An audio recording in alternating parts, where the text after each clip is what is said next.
नमस्कार दोस्तों, मैं हूं ओम प्रकाश। आपका स्वागत है crime and mystery YouTube channel पर, जहां हम आपको हर बार एक नई और सनसनीखेज अपराध कथा सुनाते हैं।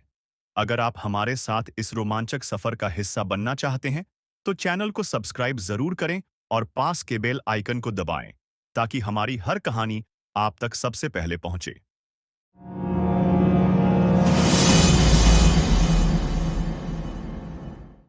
रजनी, क्या बात है?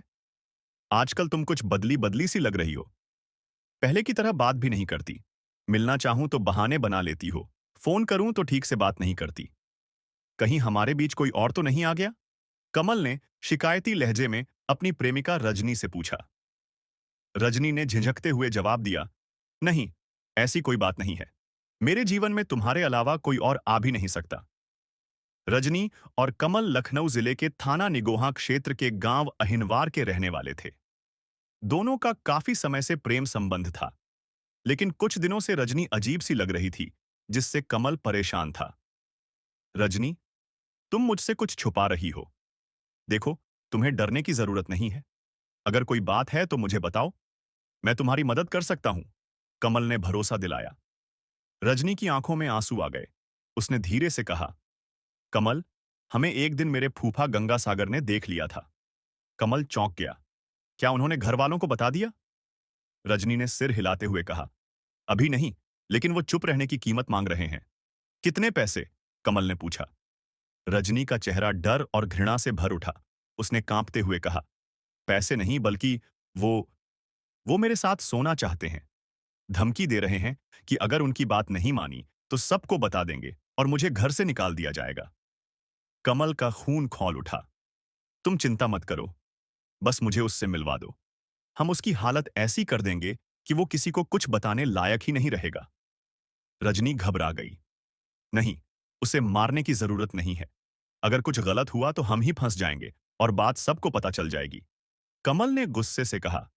उसे शर्म नहीं आई ये सब कहते हुए? तुम तो उसकी बेटी जैसी हो। वो शादीशुदा है, बाल बच्चेदार है, फिर भी ऐसा सोच रहा है।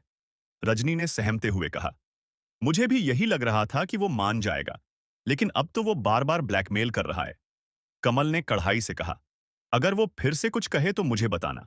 हम उसे ठिकाने लगा देंगे। 38 साल का गंगा सागर यादव ठेकेदारी करता था और सरोजनी नगर के गांव रहीमाबाद में रहता था। रजनी उसकी पत्नी रेखा के भाई की बेटी थी। एक दिन गंगा सागर ने रजनी को कमल के साथ देखा। उसकी गंदी सोच ने उसे ये मौका समझा और उसने रजनी को धमकाना शुरू कर दिया। रजनी, सोच लो, अगर मेरी बात नहीं मानी तो तुम्हारे घर वालों को सब बता दूंगा। तुम्हारे माँ बाप बहुत गुस्से वाले हैं। वो मेरी बात जरूर मानेंगे और तुम्हें घर से निकाल देंगे। गंगा सागर ने धमकी दी। रजनी डरी हुई थी, लेकिन उसे उम्मीद थी कि शायद गंगा सागर मान जाएगा। लेकिन वह नहीं माना। एक दिन जब रजनी अकेली थी, तो गंगा सागर फिर आ धमका। क्या सोचा तुमने? रजनी ने विनती करते हुए कहा, फूफा जी, मैं आपकी बेटी जैसी हूं, मुझ पर दया कीजिए। लेकिन गंगा सागर ठान चुका था। मैं अपनी बात पर अडिग हूं। अगर मेरी बात नहीं मानी तो सबको बता दूंगा। ये कोरी धमकी मत समझना। रजनी समझ गई कि अब वह नहीं रुकेगा। उसने कमल को बताया। कमल ने ठान लिया कि इस समस्या का एक ही हल है, गंगा सागर को खत्म करना। खूनी साजिश 18 जुलाई 2018 की रात। गंगा सागर ने अपनी पत्नी से कहा कि वह दोस्त की बर्थडे पार्टी में जा रहा है, लेकिन उसका असली इरादा कुछ और था। रात 8 बजे गंगा सागर फार्म हाउस के पास पहुंचा, जहां रजनी पहले से मौजूद थी। उसने फोन कर रजनी से पूछा, मैं आ गया, तुम कहां हो? रजनी ने उसे अंधेरे में बुलाया। गंगा सागर को लगा कि रजनी उसकी बात मान चुकी है, लेकिन जैसे ही उसने रजनी को छूने की कोशिश की, कमल ने पीछे से लोहे की रॉड से उसके सिर पर हमला कर दिया। गंगा सागर गिर पड़ा। कमल और उसके दोस्त बबलू ने उस पर चाकू से ताबड़तोड़ वार किए। उसके गले और सीने पर कई बार चाकू घोंप दिया, ताकि वह जिंदा न बचे। खून से सने कपड़े, चाकू और रॉड उन्होंने एक झाड़ी में दबा दिए। फिर कमल ने गंगा सागर की बाइक लेकर उसे 22 किलोमीटर दूर भावलिया गांव के पास गड्ढे में फेंक दिया, ताकि पुलिस गुमराह हो जाए। पुलिस का खुलासा अगली सुबह गंगा सागर की लाश हरिहरपुर पटसा गांव के पास मिली। उसकी पत्नी रेखा और गांव के लोग वहां पहुंचे। पुलिस ने जांच शुरू की। पुलिस को गंगा सागर की कॉल डिटेल्स से पता चला कि घटना की रात उसकी रजनी, कमल और बबलू से बातचीत हुई थी। जब पुलिस ने रजनी से पूछताछ की, तो वह टूट गई और सच उगल दिया। मेरे फूफा मुझे ब्लैकमेल कर रहे थे, इसलिए मैंने अपने प्रेमी के साथ मिलकर उनकी हत्या कर दी, रजनी ने कबूल किया।